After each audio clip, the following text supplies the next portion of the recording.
Buenos dias, Senor Donald. How you doing there, Kevin? You give me some Spanish lessons here? Good morning to you.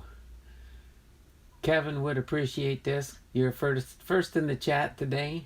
My pastor just left yesterday to go out of town for a vacation for a little over a week. So we are pastorless for tomorrow's service and Sunday's service, but his son-in-law has got Sunday taken care of, but I get to bring the message to the church tomorrow night. I'll be preaching in our church for our midweek Wednesday service. Haven't done that in a while, but do have a message I've been aching to get out and will be doing tomorrow. And I'll give Kevin a heads up on this one. It is a Bible study on Galatians chapter 6. Galatians chapter 6. So I'll let you look that up when you get a chance and think about what direction I might be going with Galatians chapter 6. Awesome, congrats. Hope someone films or records. I don't know. Pastor usually does it when he's there. I'll have to see if I can maybe set his... I think his tripod might be still in the church. So maybe I can hook up my phone and record it. We will see what happens. No guarantee for sure on that one, but we will see. I just thought you might like to know about that. So, let me get back into... How did that get over there? Sorry, just making sure my computers are up to snuff. And somehow I must have closed one of my windows by accident. So, Haley Deegan, NASCAR fan and Cardinals fan 1990.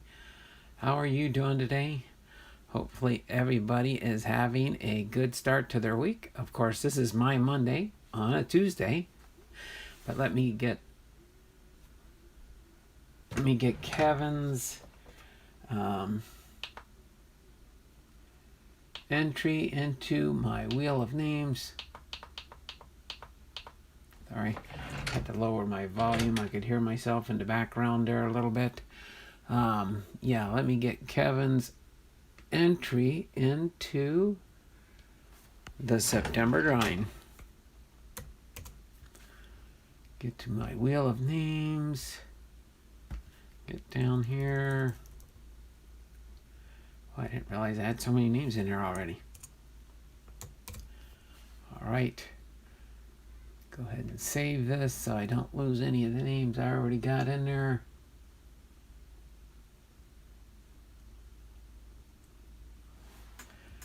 Wow, I guess we're starting to get well known there, Kevin. Preachers are just trying to grab people. No, that's just neat.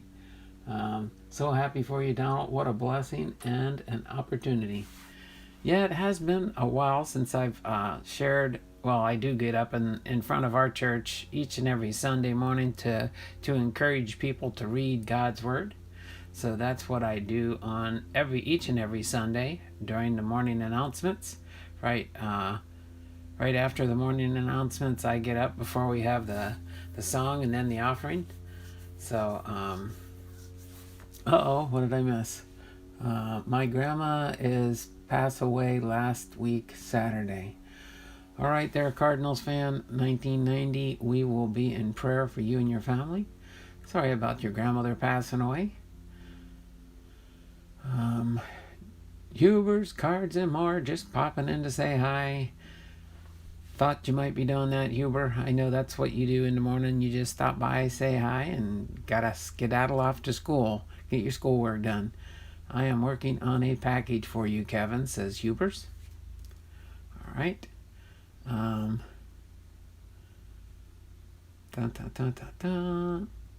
right. So I think we are up to date. I just want to give a big shout out to the state of California.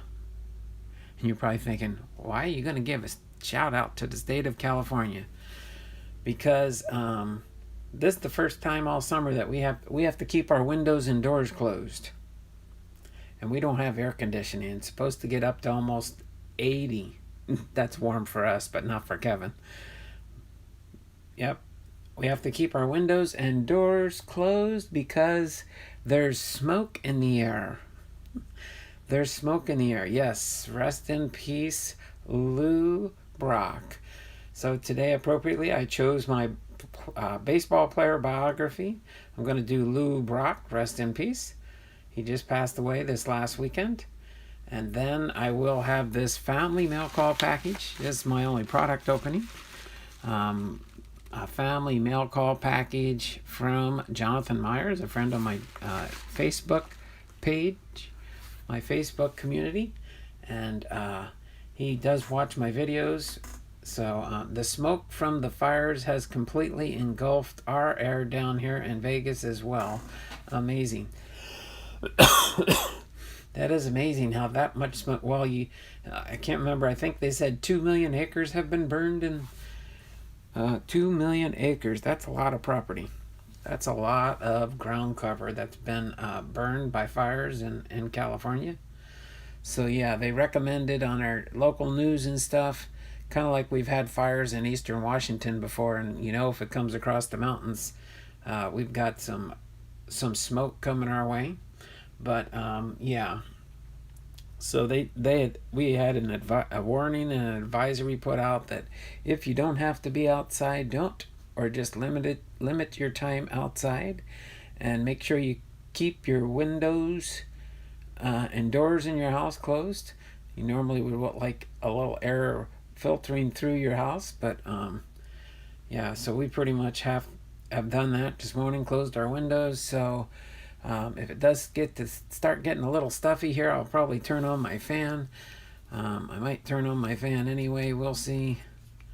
Matter of fact, I think I might, because when the fan blows on my phone, at least it keeps it cooled down, and I can feel my phone getting warm a little bit already. So let me turn on my circulating device here and get some air circulating around here.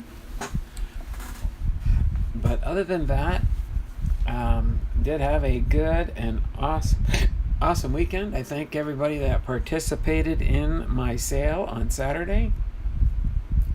And then also for my Patreon patrons, all the packages for the month of September will be mailed out as soon as my mailman comes by. They are all sitting out on my porch, ready to be picked up by the post office. So all my packages and my eBay orders. This weekend was probably my best weekend ever for people buying stuff on eBay. I must have sold about, I think it was 7 or 8 red, white, and blue mystery packs on my eBay page. So that is very cool. And yes, all the payments did make their way in from the sale. So it was a very, very successful sale. I appreciate my co-pilot, Kevin's Card Collecting and More, for assisting me with keeping track of all the baseball cards.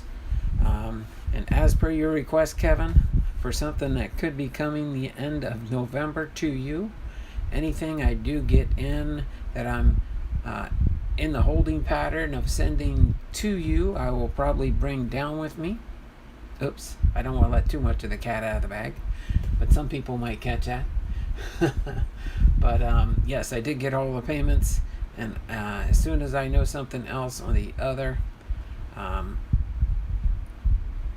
we'll go with that. And then just to give you a little heads up too, I am expecting, we had ordered something for our church, something that we needed for our church, and it's being delivered to my house today. And I believe UPS says they might not be here till about 2 o'clock this afternoon. So if that's the case, I don't have to worry about it. But if something would come up, I may have to go down and answer my door if somebody rings the doorbell or knocks on my door. Just because I believe one of the items I got coming in today from UPS for our church needs to be signed for. So that's why I had it sent to my house instead of the church. If it ended up going to the church, I'd be, yeah, your UPS man is sneaky. Sometimes, but supposedly they said this one has to be signed for. So I don't want to have to go to UPS. I could go to UPS. It's not too far away from here, the distribution point in our city where we live. is for a distribution point for our communities around here and areas. So we will see what happens there, but hopefully it won't interfere with anything. We got about 4 minutes here, and then I'll readjust things, put my family mail call package. Again, this is from Jonathan Myers. He got me a card for one of my players IPC, and it's actually one of his college cards. So the player that one of the players that I PC from the Seattle Mariners.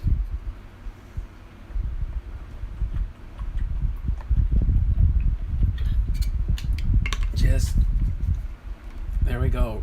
Good morning, West Coast. And Cardinals fan 1990 says good afternoon, East Coast. I should just say good day. That way it'll cover morning, evening, noon. Morning and evening and noon will I pray. Sorry, I don't want to go on any singing tangents. You might think I'm a heretic or something. But we will get ready to have some fun here in about 3 minutes. Matter of fact, since I already announced this, I'm going to set this off to the side. Remind me not to forget that. And then let me move some of my Lou Brock cards front and center here so that they're closer to the action here. All right. Let's see. I'm going to put them so they're closer to being even with each other. Got my nicer Lou Brock cards right there, and some of my vintage Lou Brock cards on the sides with some newer stuff mixed in. So I will go through and highlight through some of these cards at the very end before we get into the family mail call package. But of course, this is a May 1st, 1991, 939 stolen bases. This is when Lou Brock hit the 3,000 hit club. This is a Masters of the Game. This is, I think, my only short print card I have. Or is this one the short print? No, maybe this 3,000 hits one's the one of them's the short print. Where did I put that short print? I think I got a short print hiding around here somewhere. One of these, I thought I had it up front here.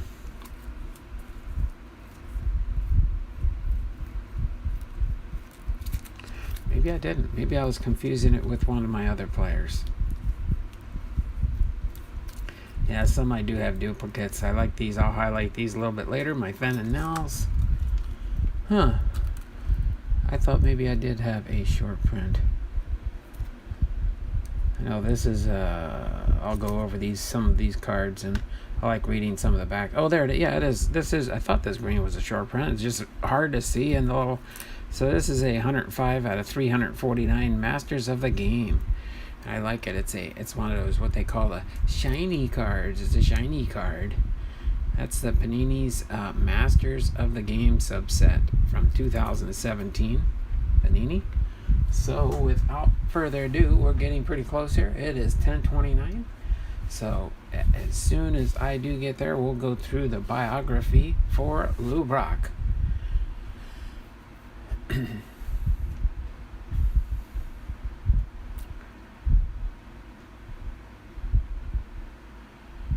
Lou Brock did spend most of his career with the St. Louis Cardinals, but his first couple years in the majors, he did spend a couple years with the Chicago Cubs. All right, most people probably know him during his notable time in baseball playing with the St. Louis Cardinals. So we have 10:30. So without further ado, we are going to get into the biography for Lou Brock. All right, Louis Clark Brock, born June 18th, 1939, died September 6th, 2020. He was an American professional baseball outfielder. He began his 19-year Major League Baseball career with the 1961 Chicago Cubs, but spent the majority of his big league career as a left fielder for the St. Louis Cardinals. Brock was inducted into the National Baseball Hall of Fame in 1985 and the St. Louis Cardinals Hall of Fame in 2014. He was a special instructor coach for the St. Louis Cardinals. Brock was best known for breaking Ty Cobb's all-time Major League stolen base record in 1977. And he was an All-Star for 6 seasons and a National League stolen base leader for 8 seasons. Brock led the National League in doubles and triples in 1968, and he also led the National League in singles in 1972, and was the runner-up for the National League Most Valuable Player Award in 1974. As far as his early life, Brock was born in El Dorado, Arkansas, to a family of sharecroppers. His family moved to Collinston, Louisiana, when he was 2 years old. And while his family did not have much money, he said that he never felt poor because if you don't have something, you don't miss it. Brock grew up as a fan of the Brooklyn Dodgers, the team that included Jackie Robinson, Don Newcomb, and Roy Campanella.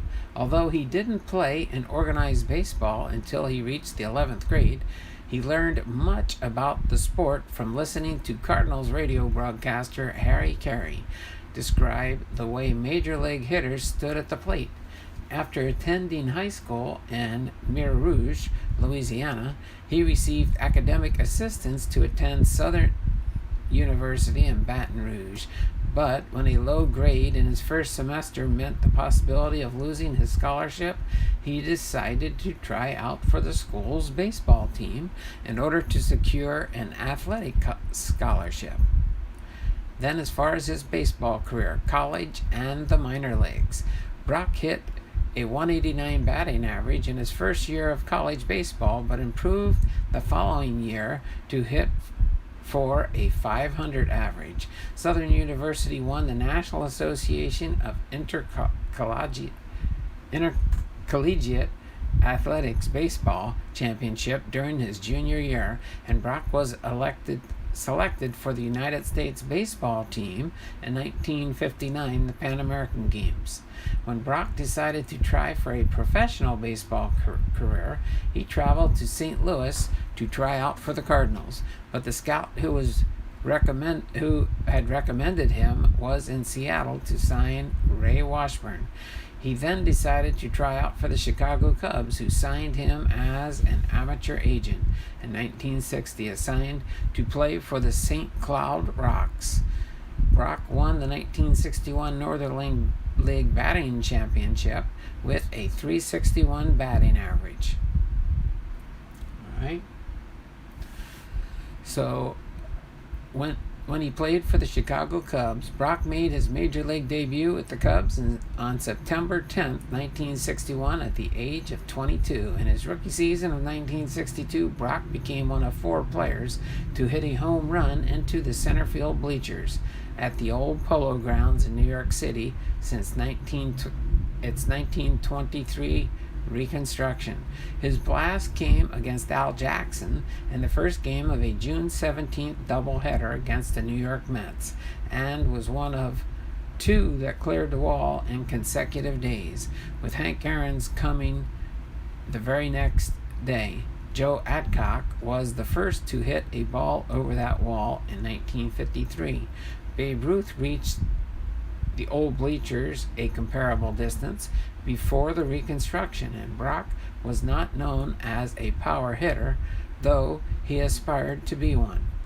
Brock had great speed and base running instincts, but the young right fielder failed to impress the Cubs management, hitting for only a combined .260 average over his first 2 seasons. In 1964, after losing patience with his development, the Cubs gave up on Brock and made him part of a trade with the St. Louis Cardinals.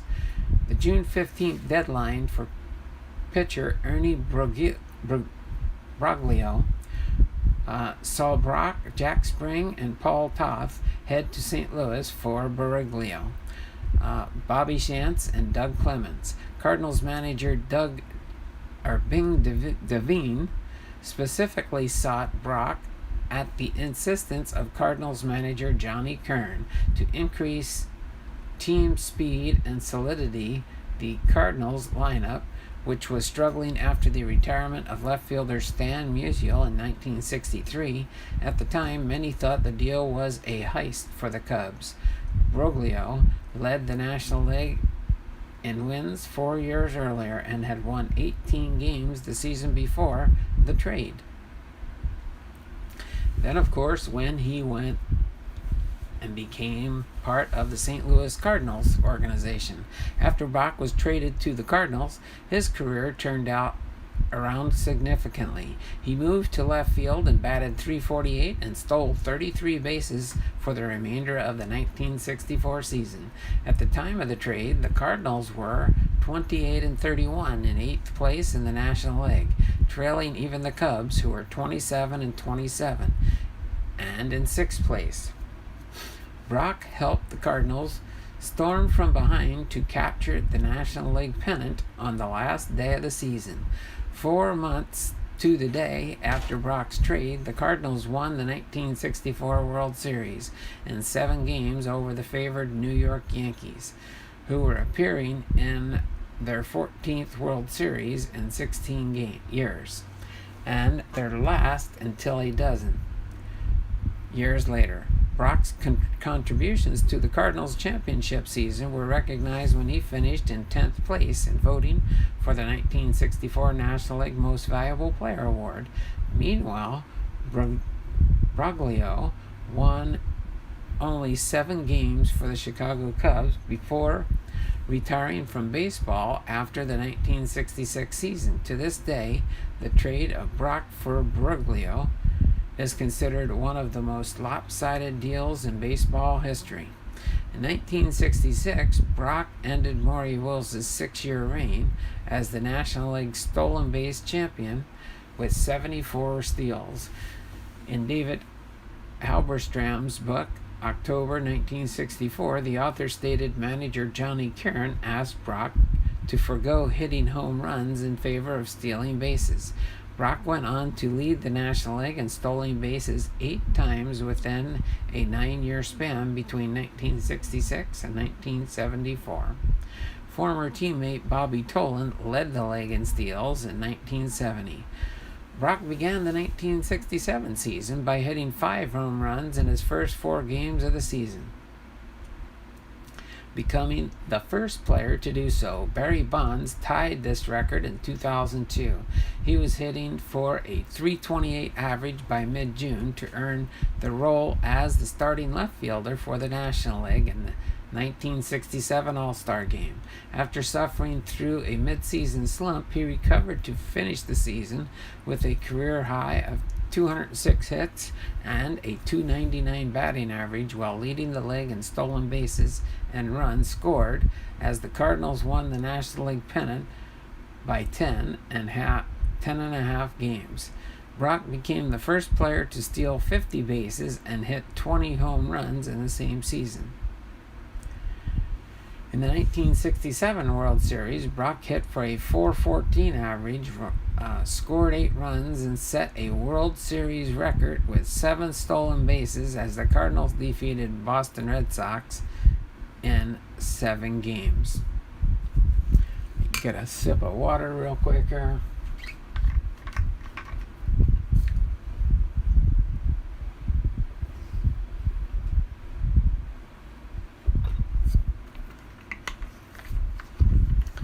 All right. The Cardinals won the National League pennant for a second consecutive year in 1968 as Brock once again led the league in stolen bases as well as in doubles and triples. In the 1968 World Series against the Detroit Tigers, Brock had 3 stolen bases in 3 games and contributed a double, triple, home run, and 4 runs batted during the Game 4 to help the Cardinals build a 3-1 advantage over the Tigers. The Cardinals appeared to be on the verge of winning a second consecutive World Series, going into the 5th inning of Game 5 with a 3-2 lead. Although Brock's base running abilities had proven to be a factor in the previous 4 games, his carelessness may have cost the Cardinals a run. After Brock had hit a double, he tried to score standing up on Julian Javier's single to left, but Willie Horton threw him out with a strong throw to home plate. Detroit rallied for 3 runs in the 7th inning as Mickey Lolick shut out the Cardinals for the final 8 innings to win the game for the Tigers. In Game 7, Brock had another crucial miscue when he was picked off base by Lolick, extinguishing a possible Cardinals rally. The Tigers rallied from being down 3-1 behind the excellent pitching of Mickey Lolick to win the series. Brock once again stole 7 bases and was the leading hitter in the series, posting a .464 batting average with 6 runs and 5 runs batted in. Beginning in 1969, Brock produced 6 consecutive seasons with 190 hits or better, and he was named National League Player of the Month for the first of 3 times in his career in May of 1971 with a .405 batting average and 8 stolen bases. In August 1973, he broke a record set by Ty Cobb when he stole his 50th base of the season, marking the 9th time he had stolen 50 or more bases in a season. Brock won his National League Player of the Month award in August of 1974, marking one of only 4 times the award was given to a player who slugged below 500. 1972, Brock improved on Maury Wills' method by, instead of trying to maximize leadoff distance, focusing on starting with a little momentum. Brock pioneered the rolling start, states a later Sports Illustrated article, which maintains that base stealing tends to be overrated as a factor in team success. All right. Then we have his stolen base record. On September 10th, 1974, Brock tied Willis's single-season stolen base mark of 104 with a first-inning steal of second base, and then captured sole possession of the record with another swipe of second in the 7th inning. He ended the season with a new Major League single-season record of 118 stolen bases. Brock finished second to Steve Garvey in the balloting for the 1974 National League Most Valuable Player Award. In a game against the San Diego Padres on August 29, 1977, at San Diego Stadium, Brock became the all-time Major League stolen base leader when he broke Ty Cobb's career record of 892 stolen bases. The record had been one of the most durable in baseball history, and like Babe Ruth's record of 714 career home runs, had been considered unbreakable by some observers. Brock held this record until May 31st, 1991, when it was broken by Rickey Henderson of the Oakland Athletics, who would go on to steal a total of 1,406 stolen bases. So there's that little commemorative card that Upper Deck had right here, May 1st, 1991, with 931 stolen bases. Brock remained best known for his base stealing and starting Cardinals rallies. He was said to have disliked Will's method of base stealing, instead shortening his leads and going hard.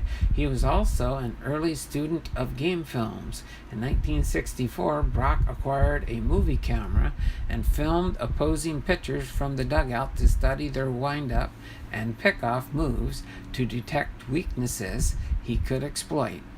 The 3,000 hit club. Brock fell into a hitting slump early in the 1978 season and lost the left fielder's job. However, he fought back during the spring training in 1979 with a .345 batting average to regain his starting job. Brock was named Player of the Month for the month of May 1979 when he produced a .433 batting average.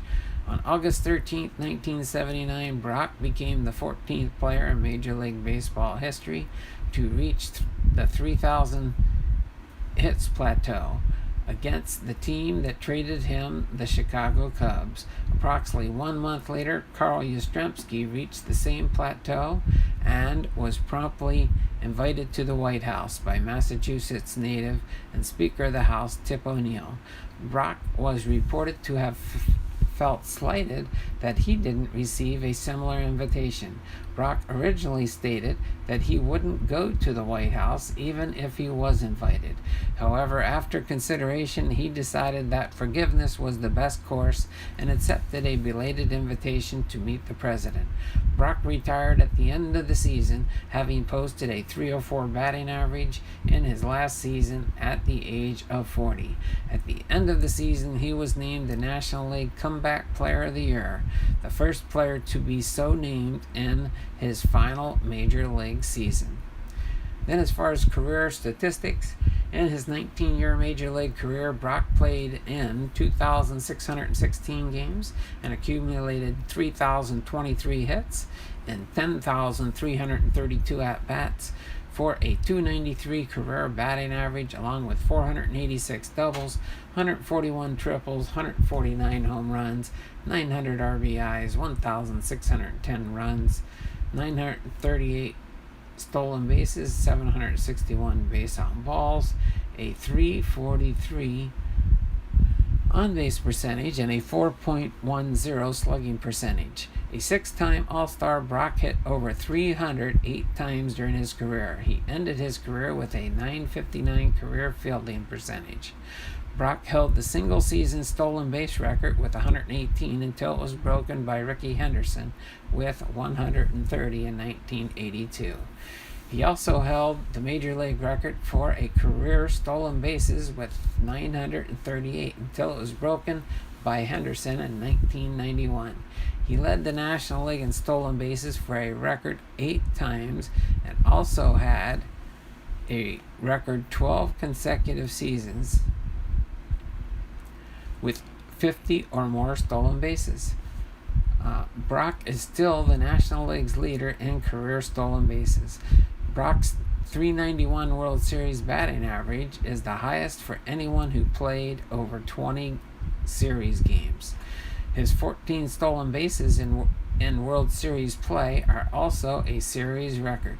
Brock's 13 hits in the 1968 World Series had tied single series record previously made by Bobby Richardson in 1964 against the Cardinals team, and he was in turn later tied in 1986 by Marty Burnett. As far as his awards, honors, and life after baseball, Brock received numerous awards during his playing career. In January 1968, he was named the recipient of the Babe Ruth Award as the outstanding player in the 1967 World Series. And then Brock was honored with the Sporting News Player of the Year Award in 1974. In the wake of his record-setting 118 stolen bases during 1974, Brock was named the winner of the Roberto Clemente Award in March of 1975 for exemplifying the game of baseball both on and off the field. In 1975, he was awarded the Lou Gehrig's Memorial Award as the player who best exemplified Lou Gehrig's ability and character. In 1978, the National League announced that its annual stolen base leader would receive the Lou Brock Award, making Brock the first active player to have an award named after him. Let's see, who do we got here? Donald, they're watching me. Why are they watching you, John? I don't know why they'd be watching you. You're watching me, but I'm not watching you. I haven't seen no new videos on your channel yet. Still waiting for a new one to pop out. Unless you snuck one in today. I checked yesterday. Alright. So in October 1979, Brock was named the National League's Comeback Player of the Year. Let me do a refresh on my chat so I don't forget where I left off. Alright. In December of 1979, he was named as the recipient of the Hutch Award, given to the player who best exemplifies the fighting spirit and competitive Desire of Fred Hutchison. Also on Sunday, September 9th, 1979, the St. Louis Cardinals retired Brock's jersey number 20 in honor that had previously been bestowed upon only 3 other Cardinals players, Stan Musial, Dizzy Dean, and Bob Gibson. In 1983, he was inducted into the Louisiana Sports Hall of Fame. In 2014, the Cardinals announced Brock among 22 former players and personnel to be inducted into the St. Louis Cardinals Hall of Fame Museum for its inaugural class of 2014. All right, Brock was inducted into the Baseball Hall of Fame in 1985. His first year of eligibility. He was inducted into the Missouri Sports Hall of Fame in 1992, and Brock was inducted into the St. Louis Walk of Fame in May 1994, and in 1995 he was inducted to the Arkansas Sports Hall of Fame. In 1999 he was ranked number 58 on the Sporting News list of the 100 greatest baseball players, and was nominated as a finalist for the Major League Baseball All-Century team. After retiring from baseball, Brock prospered as a businessman, especially as a florist in the St. Louis, Missouri area. He briefly worked as a color analyst for Monday Night Baseball on ABC in 1990 and for the Chicago White Sox telecasts the following year. Brock regularly appeared at Cardinals games. When he stepped out onto the field, he was always greeted by a loud, low-pitched cheer of "Lou!" He also sent his name to a unique rain hat, shaped like a miniature umbrella, and to be worn at games during showers in lieu of retreating to the concourse. The product was called the Brockabella. During the 1980s and 1990s, Brock was a spring training base running instructor with various MLB clubs, including the 82 Cardinals, the 87 Minnesota Twins, the 88 Dodgers, the 93 Expos. The first 3 of those 4 teams won the World Series. As far as his personal life, Brock and his wife Jackie were both ordained ministers serving at Abundant Life Fellowship Church in St. Louis, and he was a director of the board of YTB International. Brock's speed was referenced in the song Check the Rhyme by the pioneering jazz, rap, hip-hop ensemble A Tribe Called Quest. On December 5th, 2006, he was recognized for his accomplishments on and off the field when he received the Bobby Bragan Youth Foundation Lifetime Achievement Award. Brock was the father of former University of Southern California Trojan and National Football League player Lou Brock Jr. Then, as far as his health and his death, Brock's left leg was amputated below the knee in October 2015 because of an infection related to a diabetic condition. Brock announced on April 13, 2017 that he was diagnosed with multiple myeloma, a blood cancer that starts in the bone marrow's plasma cells. On July 28, 2017, Brock and his wife said they had received word from Mercy Hospital's doctors that according to their blood tests, the cancerous cells were gone. Brock said the cancer had been declining for some time. We got reports that it was 25% gone, then 50%, then 75% gone. He said the doctors were absolute. Cancer is not there. Brock died at the age of 81 on September 6th, 2020, which was this last Sunday. So there you have it. Our biography in memoriam for Lou Brock, an awesome Hall of Famer. All right. Pop in the chat. Watched your videos, John. Very interesting. A minister. Interesting. My favorite, A Tribe Called Quest song is Bonita album, you got it going on. All right. So let me just take a moment here, and I'll go through and highlight. This is my Lou Brock collection for Hall of Famer. I don't have a lot of Lou Brock cards, but I do have some older ones. I'll show them with you real quick. I've got 2 of these Turn Back the Clock Lou Brocks from 1979. Then I've got the Topps Collector Series all-time record holder Lou Brock for the Cardinals, and that card is from 1985. Okay. And then this one here is a newer one, Topps Stadium Club St. Louis Cardinals outfielder.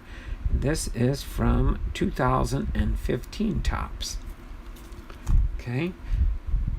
And then in my other stand here, again, we talked about this in the biography.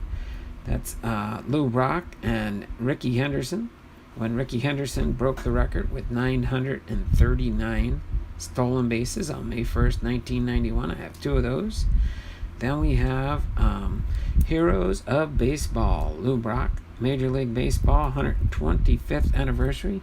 This upper deck here was, by the way, 1991. All right, and then these 2 cards here for this one are, let me see, 1994 upper deck cards. 1994 upper deck cards. Then I had 2 of these. Till It's Over launches 64 Cardinals to World Series win. All right, and these are 2015 subset cards. Okay, so that's that there. And then this one here is Major League Baseball 125th anniversary. Lou Brock scores, but Red Sox win to force Game 7. All right, this was card number 3 from a 1994 upper deck set.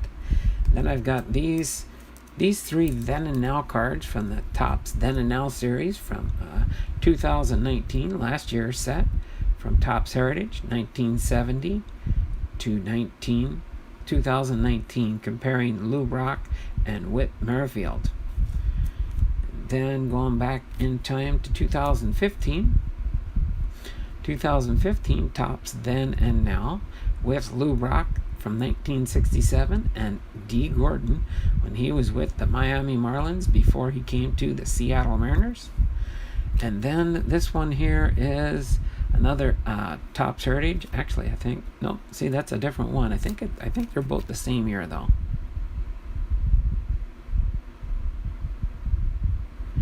Nope, this one is 2015. This one is 2016. Okay. 2014. Yeah, that's the 15 card. That's the 16 card. So just a few of Lou Brock's cards for thanks, Kevin. My videos will never be as good as Donald. Hey, practice makes better there, John. You can't say that. I think you could make your own unique channel with your own unique content. Let's see. What was I watching yesterday? Okay. Fox Nation. I like some of the series that they have on Fox Nation. You would probably like those, John. If you go into Fox Nation and watch some of the videos there,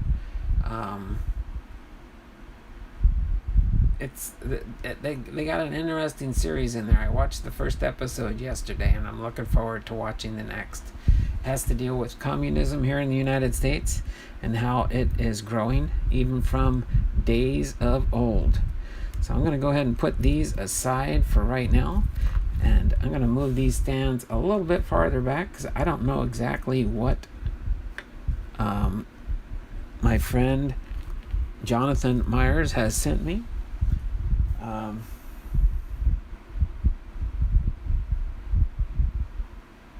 Okay. No. I was like, wait a minute. What did I do here? I'm going to just set these cards off to the side here for Lou Brock. I got to move my 2020 Series 1 box out of the way so I can put it back into my Hall of Fame separation. Let me move my other computer here Would love to watch Fox Nation, but I'm cheap and won't subscribe. Oh, I did a subscription back in the day when they were offering a real cheap, so I got it locked in for real cheap for the first 3 years. So I'm going to give it a 3-year run and see, since it's already paid for. And since we got rid of our DirecTV, it's me and my wife's chance to look at some of the Fox Network news channels, different video series that they have in there. So I'm going to go with it for now, since it's already paid for, and I'll see if I want to renew after my 3-year initial sign up goes. How's that sound? For lack of better words. But we're going to go ahead and see what Jonathan Meyer sent us here as we get ready to get into his package. And then I'll probably be wrapping things up for today, and we will go from there. So without further ado, I'm going to go ahead and open up this package here. I got this. I picked this up this weekend, but of course without having anything. You know what? I don't want to rip it open. I might be able to reuse this bag, but I'll just retape the top of it, I think. So I'm going to just go in here, and I know I got that nice knife that Kevin gave me, but I like using that when I'm busting open a product. So let me see here. Okay, got a couple different stacks of cards in here. All right,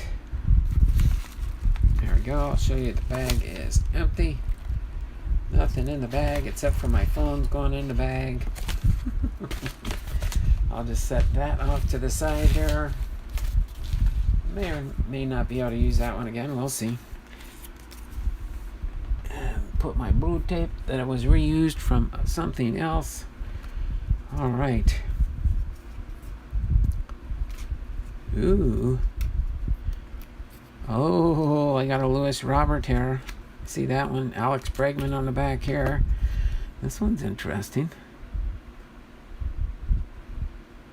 Some interesting cards here. Oh my word, is this an older set? Because yeah, they're different size. They're a different size. I'm going to save this one for now. Do this one last. But let me see what we got here. Let's see what we got here from... Oh my word. I don't know if you guys recognize that person that's on this top card here. Boom! Kyle Seager, University of North Carolina. I guess Kyle Seager played college ball for the University of North Carolina. That is one thing that I was not fully familiar with, but that is awesome. Clinton News Network. The Clinton News Network. What's that all about? But there we go. Panini product. Kyle Seager, University of North Carolina. So I guess you'd call this one of Kyle Seager's rookie or pre-rookie cards from 2007, 2009. It's a 2016 Panini product. Awesome. That is nice there. It looks like a Bowman Lewis Robert and a Don Russ Lewis Robert. So I got me 2 more Lewis Roberts for my Lewis Robert collection here. BD 188 and number 264. Awesome Lewis Roberts there. Always nice getting a Lewis Robert. He's an up-and-coming good player. All right, let's see what we've got here. Ooh, some gold cards. Or gold cards. Or, my word, he top-loaded everything here. This is so nice there, Jonathan. I got to work on getting a package together for you. I know you've sent some subtle hints as to what you think I might like, or what you are looking for. I'm trying to do research on it and seeing what I can find. I do like all these little. He kind of does the top loaders like I like to do mine too. So let's see what we've got in this set here. All right, we've got Alex Young with the Arizona Diamondbacks, gold card. And of course, these gold cards this is 296 out of 2020. I think these might be a bunch of gold cards, maybe. Danny Hultzen with the Chicago Cubs. 184 out of 2020. That's a rainbow.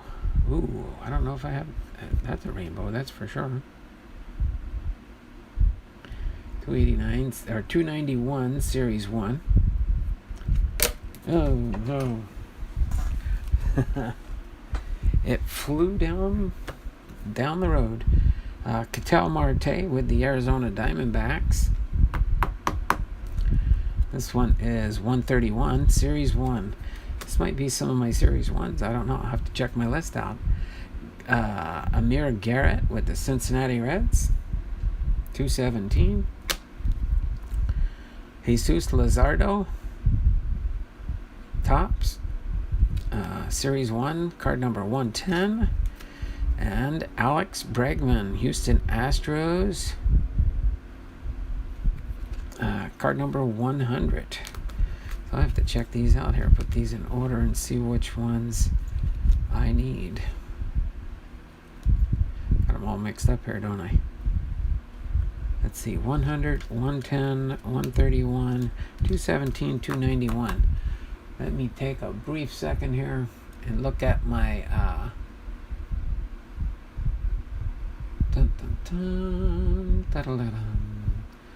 let me go into another tab here just real quick. Sorry if it loads up. I don't know if it's going to load up quick enough here. Let's go into my YouTube channel homepage so I can stay on that one. And go here because I want to check my community tab. Just so you do know, I have my checklist for some of the rainbow foil sets I'm working on, and my Topps 2020 Series 2 player medallions. I need 11 more cards in my player medallions since this is Series 1 and 2. These are all Series 1. What do I got here? 100. Ooh. 110. Ooh. 131. 217.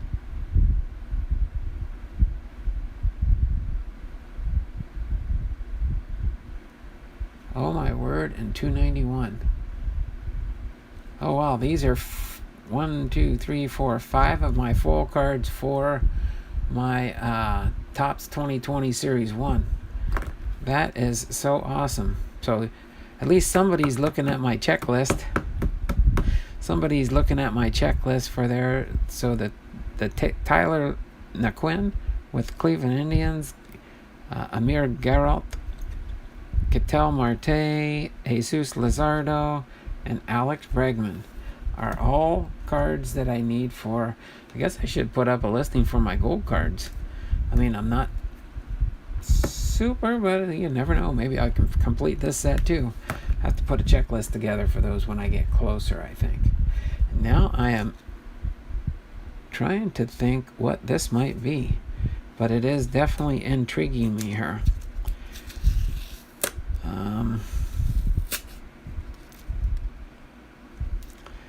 Let me just see what we've got here. I'm going to take...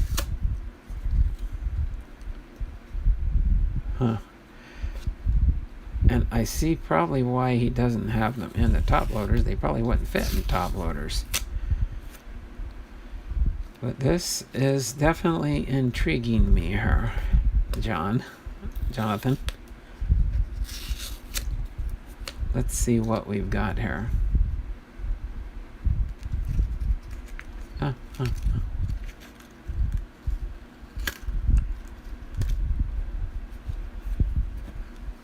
I'll take the rest of the blue tape off of those top loaders in a little bit here.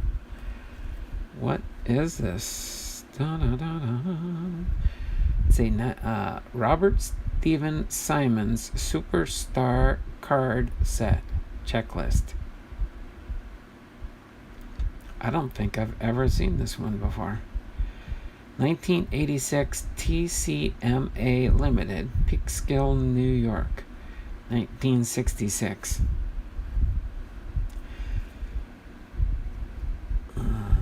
Duke Snider. Is that Duke Snider? Yep, that is Duke Snider. Wow. No, that's not Duke Snider. Wait a minute. Oh, okay. Duke Snider and then two Duke Sniders. I see what they got here.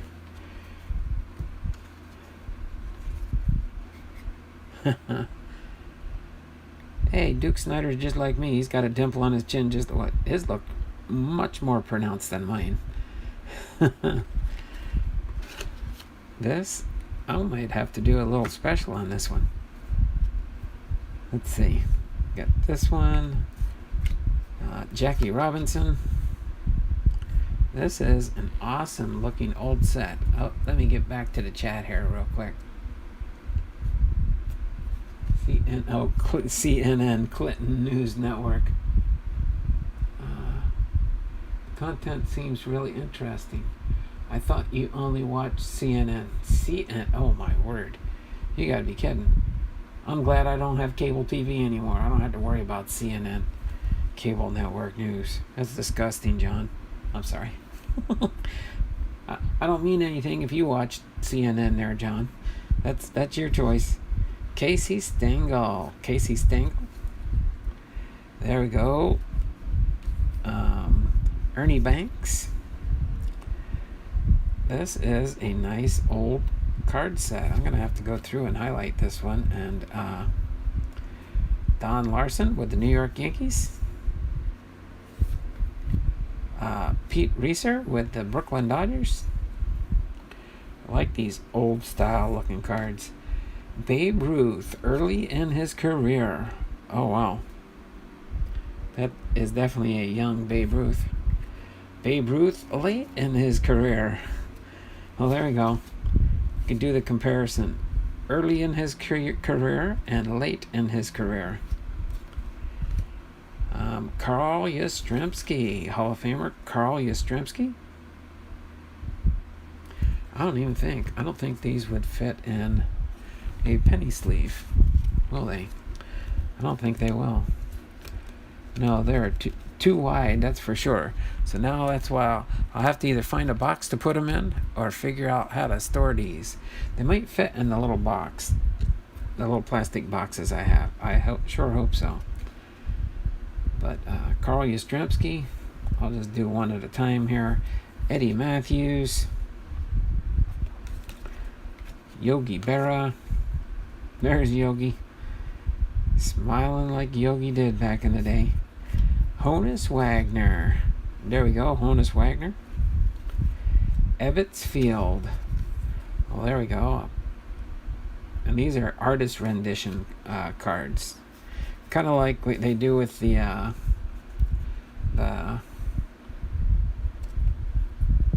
what's the new series they got?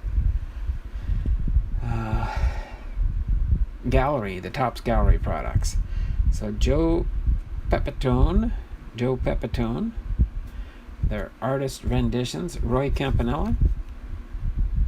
Oh, that's an awesome looking card. Roy Campanella. Stan Musial.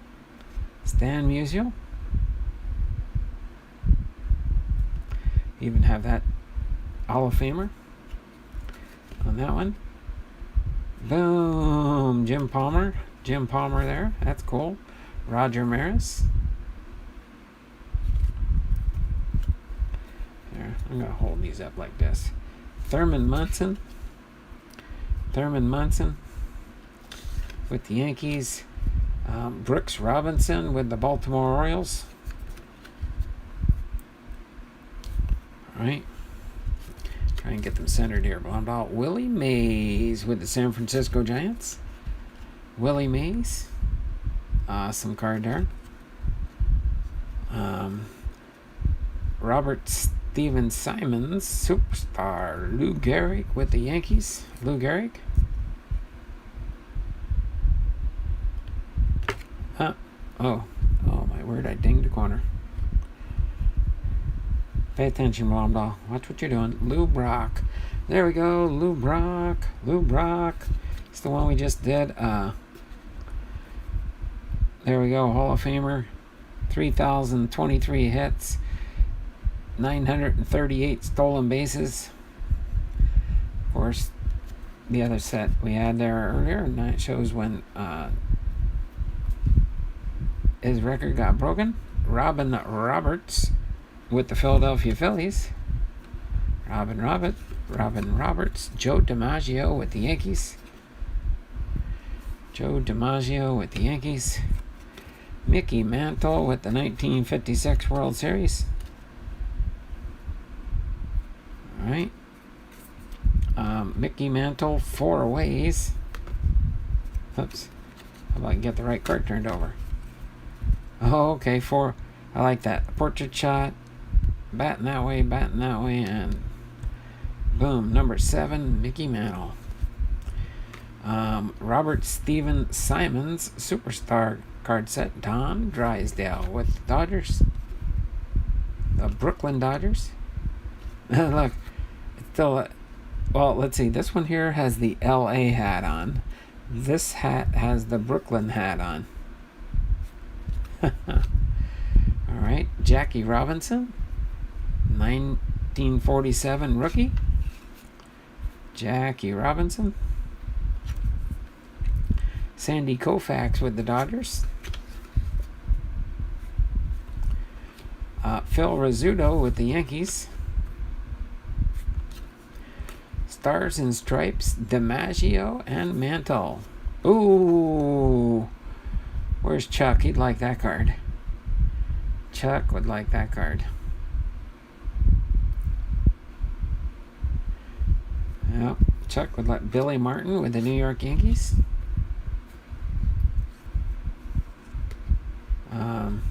Oh, there you go. Chuck is here. He must have been hiding around in the background.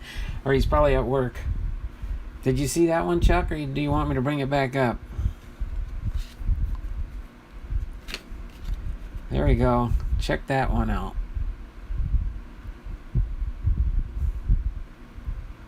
I thought you might like that, Chuck. As soon as I saw that one, I thought of you.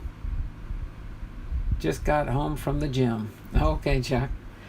Just thought you might like seeing that one.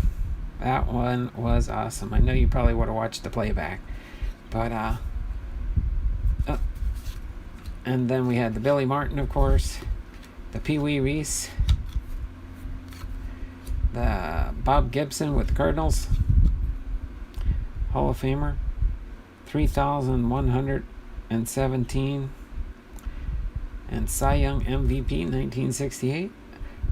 Kiner Eyes the Babe. Warren Spahn with the Milwaukee Braves. Harmon Killebrew with the Minnesota Twins. All right. Mickey Mantle, 1952 Mickey Mantle. That's awesome. That's the closest I'll get to an old style looking Mickey Mantle card. Oh, this is a beautiful set there, Jonathan. Jonathan Myers sent this to me. He's a friend on my Facebook, likes to watch my content, is also a Christian, and I just like some of the things that he comes up with. Awesome looking set. Yaz and Williams, Boston's Pests. There we go. Then we've got the Yanks of yesteryear. Yanks of yesteryear. Okay. Whole bunch of the old timers on there. Then Walter Johnson. That's a nice one. Mantle of Greatness.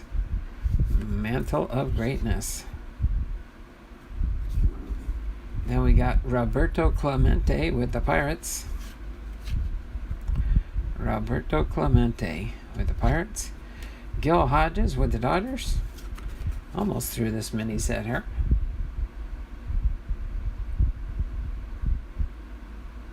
Alright.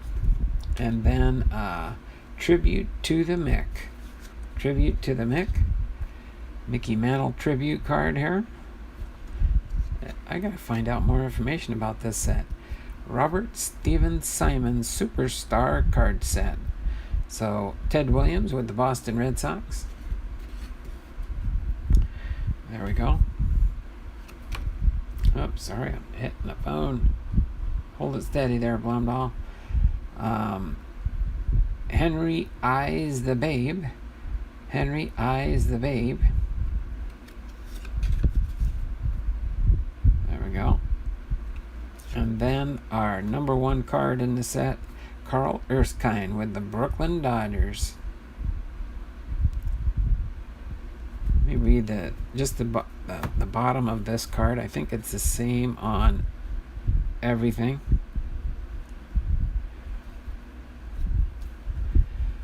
It says, great artwork from the hobby's leading artists. Never before have all these paintings been available in card form. Almost all the originals have been sold to the players or private collectors. That had been one awesome looking painting set, that's for sure. My word, can you imagine the time somebody put into making all 50 of these works of art? Let's see, let me pop up into the chat here. Hey there, Chuck. Just got home from the gym. Hey, Kevin. Going to watch the latest Revelation video in a little bit, Kevin. Really enjoying them. Thanks, Chuck. I noticed my viewership has really dropped off on those. If you have any suggestions, please let me know. I love doing them, though.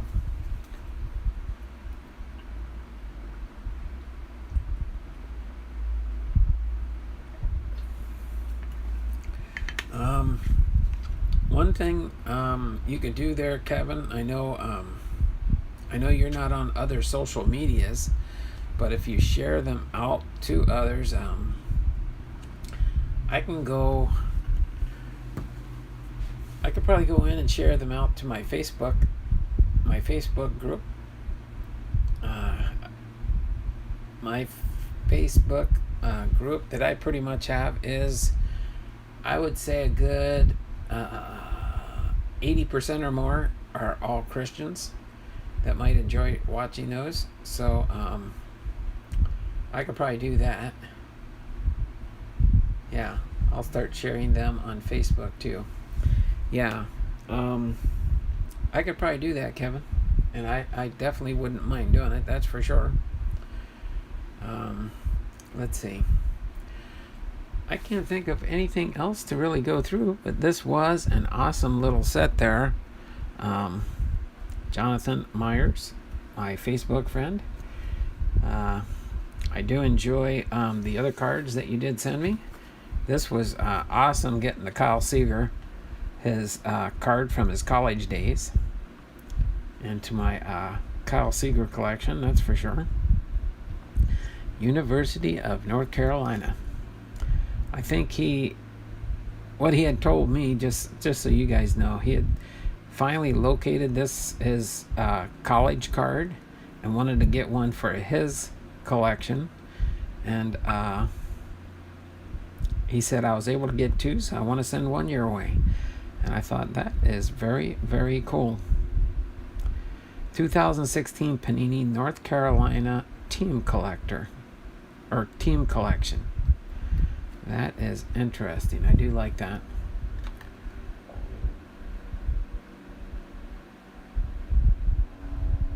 Yeah.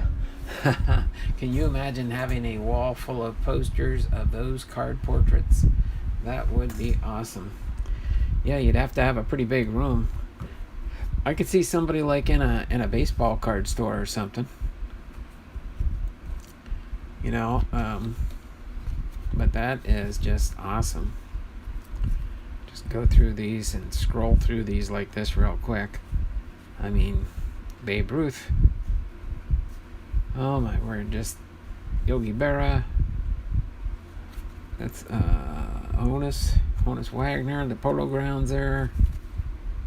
Oh no, that's Ebbets Field. Sorry, I'm wrong. So don't guess without looking at the back of the cards, Blomdahl. Palmer. And just going through them in here. Lou Brock, there we go. There's Lou. He's the one I did the biography on here today. But yeah, these are awesome. This is an awesome little miniature set here. I'll have to see if they'll fit in the page in a binder. That would be a cool way to just display these in binder pages. It's only a 50 card set. It would be, how many pages? 9.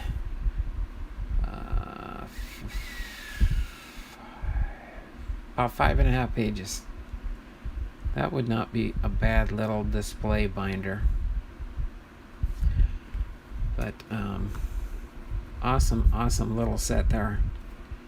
Thanks, Jonathan, for sending that one. Sent me these 2 Lewis Roberts to add to my Lewis Robert collection. And he sent me some of my Rainbow Foil cards. So I got to update my list on my YouTube channel there for these 5 foil cards that I got in my collection now. That's 5 less I'm working towards. Let's see. So for the Topps 2020 Series 1 and 2. For Series 1, now I'm down to 61 cards. 61 cards. But yeah, that is awesome. So without further ado, let me just put this here. Chuck says, I'm going to look for that set. It was beautiful. Here you go, Chuck. Just on the bottom, in case you want to know what to search for, it's the 1986 TCMA Limited. And it looks like it was from Peekskill, New York, 10566. But you could probably just look up either on the trading card database or something like that. 1986 TCMA Limited. And it looks like it's, and that's like the name of the set. That's on the top of each one's there. Robert Stephen Simon's Superstar Card Set. And then, of course, card number 50 in the set is the checklist. But I like the way they did this checklist. It has a nice picture card on the other side of Duke Snider. And then, of course, you wouldn't want to mark on this checklist, but it lists cards 1 through 50 and what they are inclusive with. So just, oh, there you go. John Fishman must have looked it up. Oh, that's nice to know. Thanks, John. Appreciate that. Let me just pop that open real quick and take a peek if my computer will cooperate.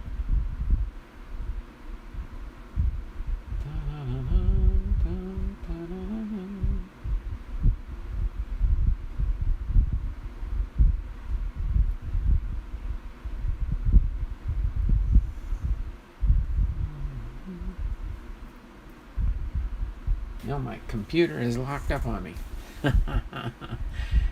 What kind of link did you send? No, there it goes. It's just slow.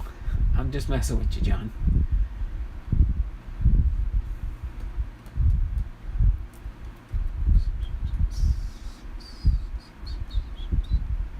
Oh, is it? Yeah, my computer hasn't even loaded up yet. Maybe they made more than one of these types of sets, maybe.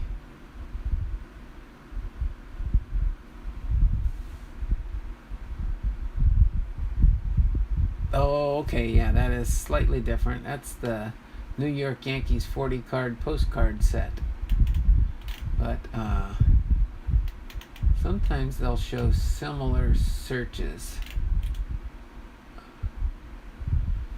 Yankees yearbook. Because these weren't all Yankees. These were Dodgers and Pirates, and these are all different ones. So you probably just have to do a search for the set name and then Robert Steven Simon Superstar card set. Probably if you do a search for that one, maybe it'll come up in a search if they're available online. But it is a nice, cool set, that's for sure. All right. Okay, wrong one. That's okay. No, that's neat. You can see, like, if for those that are Yankees fans and stuff, you can go in there and you can find the 50 card set. It looks like that's a $60 one if you're a big Yankee fan. And it shows New York Yankees 50 years of All-Stars TCMA 50 card set. But that is really, really cool. What? Chuck says, I found it on eBay for $270. Oh my word. So this set is $270. That, I find that hard to believe. Maybe if it's a mint set or something. These aren't in perfect condition, but I think they're in very good condition. And I like the way Jonathan Myers packaged it up, protected the edges, that's for sure, by putting them between two top loaders here, and then taping them up really good, nice snug as a bug. I mean, that's the best way to do it, I think. You can list it for whatever you want. That was given to me as a gift. I'm going to save this one. I keep all the stuff. I just like to collect things that people enjoy sending me, that's for sure. And this is a nice set. I just got to figure out a better way to display it so I can look at it and show people when they come over to visit. But other than that, I can't think of anything else to kind of go over here. Yeah, this same year set for the New York Yankees is a pretty neat set, that's for sure. And it's a similar layout, but on the back it just states 50 years of Yankee All-Stars. So probably if you searched for, let me just do it real quick. Robert Stephan Simon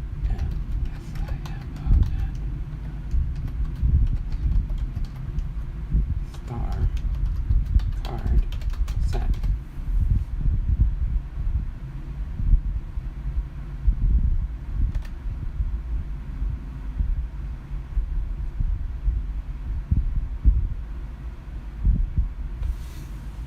Oh my word. Got the color set too.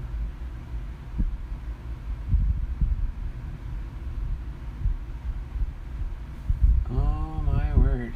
Yeah, complete set. It doesn't show really what they're... Oh, there's one that's autographed by Duke Snider for $25 for the one card. But yeah, I see that there's two sets listed on here there, Chuck. Yeah, I mean, it doesn't have any bids, and most likely, yeah, you just have to try and find ones that were sold. I've never been able to quite figure that out, but I know. But yeah, one's for $270, 0 bids, and one's for $250, 0 bids. So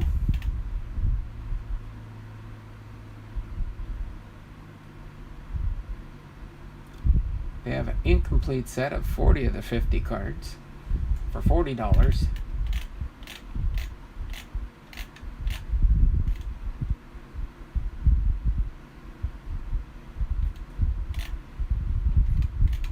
Alright, but I'm going to go ahead and get ready to finish up my stream for today. Watch that listing be from Jonathan Myers.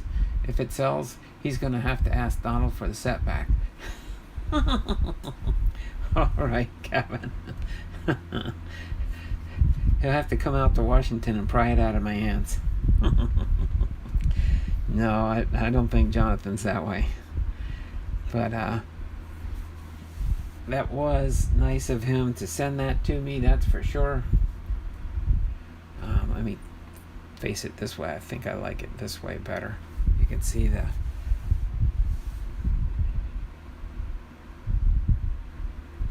the Karl Erskine there. I mean the Duke Snider on both of these cards. They look like the exact same. It's slightly different angle. Slightly different angle, I think.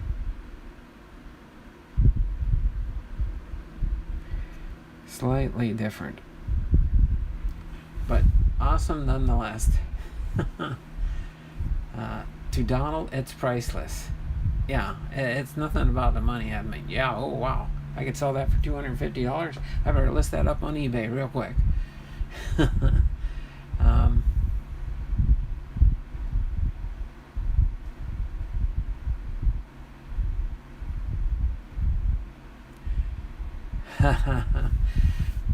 Chuck, I like that. I'd like to get the Conlon collection set sometime. It's huge and tons of history. That's one of my projects down the road. I do have most, if not all, of the Conlon collection. I didn't even think to show that to Kevin when he was here. We didn't get that far in my depths of my chamber here. But I do have I'm almost positive, but I've been still trying to research it and stuff. I believe I've got all the Conlon collection. Yeah, I like all the history in it. I like reading the information on the back of the cards and the way they designed them. The Conlon collection is very interesting. Don't quote me, but I'm pretty sure I've got a book that talks about the Conlon collection. That could be for a future project also. I was there 3 days and we barely scratched the surface of Donald's collection. Laugh out loud. Thanks, Kevin. Yeah. No, Kevin would have to spend at least a week or two here to even probably make a bigger dent into my collection. And I had a set of, I've got 2 Ziploc bags full of ticket stubs. And they're memorabilia type, dated type ticket stubs. Some are from some of Ken Griffey Jr.'s home runs, all kind. Man, I got stuff in boxes. It's just too much to even think about going over everything. But you know what? It's fun. We have fun hanging out with everybody in our community, and that's what makes it enjoyable. So without further ado, I'm going to go ahead and get ready to sign off for today. And I got to try and sort my 2003 baseball card set, because tomorrow we're going to open up the 2004 baseball card set. I like that. Kevin says, Donald, you have enough content to keep your show going for 20 more years. Yeah, the only thing is I wish I could get more people to watch my show. I could be I should call it the Baseball History Channel.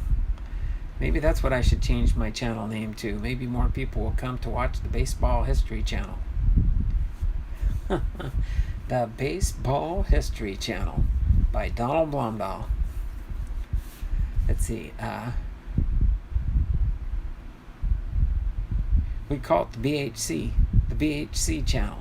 The Baseball History Channel.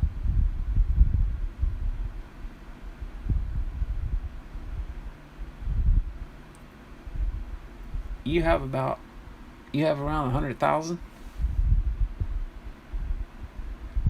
Oh, how many do I have right now?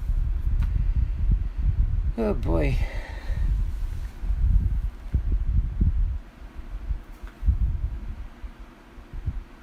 Let's see. 5,000 count boxes.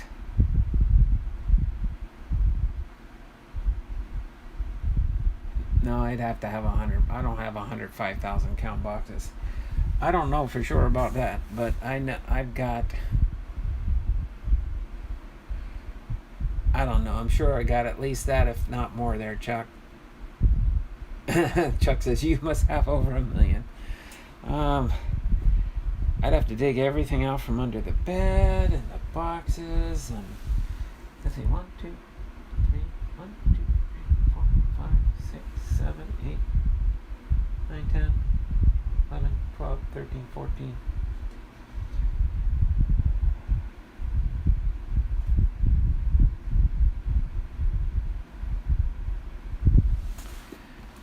Probably got at least easily, if not slightly more, probably 55,000 count boxes.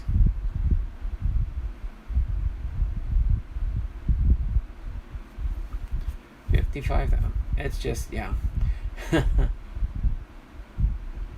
All the sets and boxes, it's got to be astronomical. Oh boy.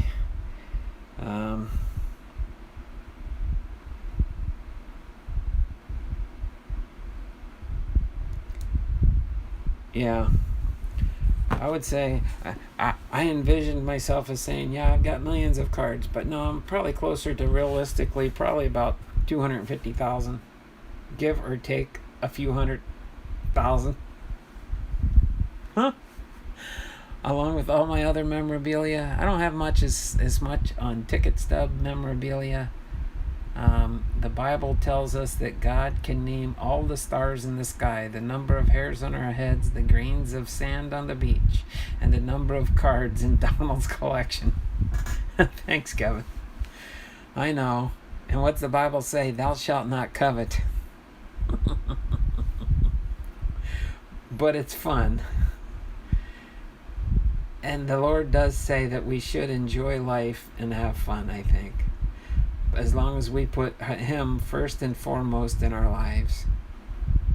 That's the most important thing, is to put our Lord and Savior first and foremost in our lives. So with that being said, I'm going to go ahead and not coveting. I love it. I think it's awesome. Just give me a heads up, Chuck, and if you ever come out this way to Seattle, we'll have to hook up, Chuck. I'd really like to meet you. You seem like a very interesting person, and you seem to have the same similar interest in baseball cards that I do in the hobby. So cards are just cardboard that will burn when the day comes. Exactly. We can only have as much fun as we want to have with it, but it's not the most important thing in our lives, that's for sure. All right. So with that being said, I'm going to turn my camera around so you guys can see my headgear I'm wearing and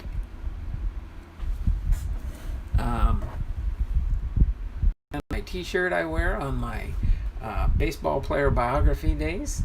All right. This is my t-shirt I always wear, of course. I keep showing these things just so that when I do some trivia and stuff, for any contests I have coming up that I do trivia, you guys will know what type of gear that I wear on my different video days. If we go to the National, Donald and I are going to crash at Chuck's place. I hope so. Hopefully he has room for us. That way we won't have to pay for a hotel. Does that sound like a deal, Chuck? If it is, I've been considering going next year, but I don't really want to stay in Chicago unless I really need to, unless I really have to, if I don't have no other way to do anything. But it would be fun, that's for sure. Sorry, I had to take my eyes off. I got a big spot. I'll clean it later. You're probably like, oh no, Donald took his eyes off. I couldn't see. But yeah. Oh, give me a sleeping bag. That works for me. I'm sure Kevin could sleep in a sleeping bag. I'd sleep in a sleeping bag. If you have a tent, Chuck, yeah, we just put it up in your backyard and we'll sleep outside. All right. So other than that, this has been Donald Blondal, Hall of Fame veteran, sports cards and collectibles, having been live to you from Arlington, Washington. You have an apartment? Oh my word. Is it a ground floor apartment? You got a little patio in back of your place? Don't need much space to put up a tent. But we'll see. We'll see what transpires next year. We got to get through this year first. 3rd floor. Oh my word. Well, we'll have to get a ladder and climb up on the roof and sleep on the roof.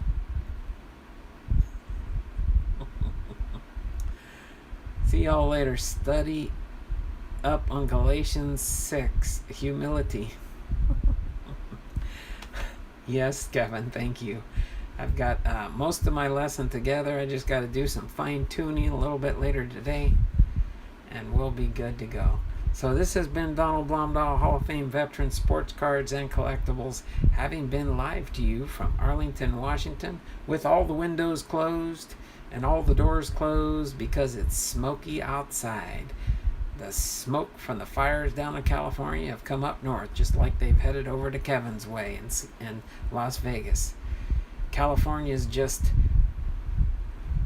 filling the air with smoke because California is burning up. All right, y'all have a great, wonderful day. We'll see you tomorrow for our Topps baseball card history. 2004 Topps is tomorrow. Okay? Bye for now. Take care, and Lord bless y'all. Bye now. Take care.